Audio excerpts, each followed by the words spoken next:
natin dito. Akala ko ba ipapakita niyo po sa akin ng daddy ko. Nandito siya, Rizzy. Saan ho? Wala naman eh. Niloloko niyo naman ho yata ako eh. Mauna na lang ho ako na Cora. Rizzy! Rizzy! Anak!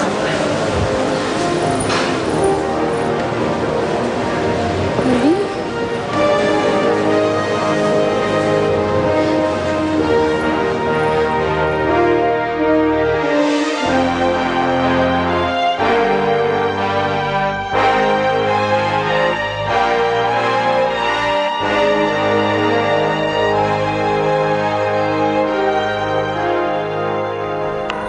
Nasaan na ba yung batang mo? Bebang! Po! Bebang, Yes, tawagin mo si ma'am. Manong. Sabihin mo ihanda ang kotse. Mami. Anong gagawin? Hahanapin mo na naman si Rizzy. Saan? Tapos ano? Kakalad ka rin mo na naman siya pauwi dito? Ayaw niya na nga dito eh.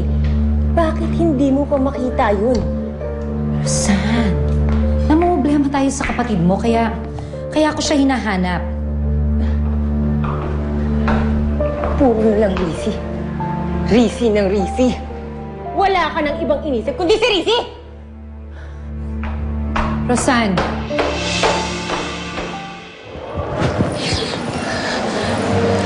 Salamat, nagkita pa tayo ulit. Ano nangyari sa'yo?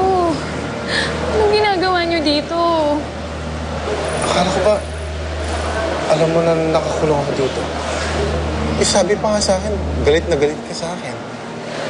At kinahihiya mo ako. Hindi ho, wala po kung alam sa kung ano nangyari sa inyo. Ang sabi lang ho sa akin ni Mami, iniwan niyo daw po ako. Galit sa'yo si Rizzy, ganyan eh.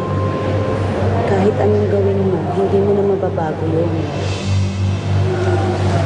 Cora, di ba sabi mo, alam ni Rizzy nakakulong ako?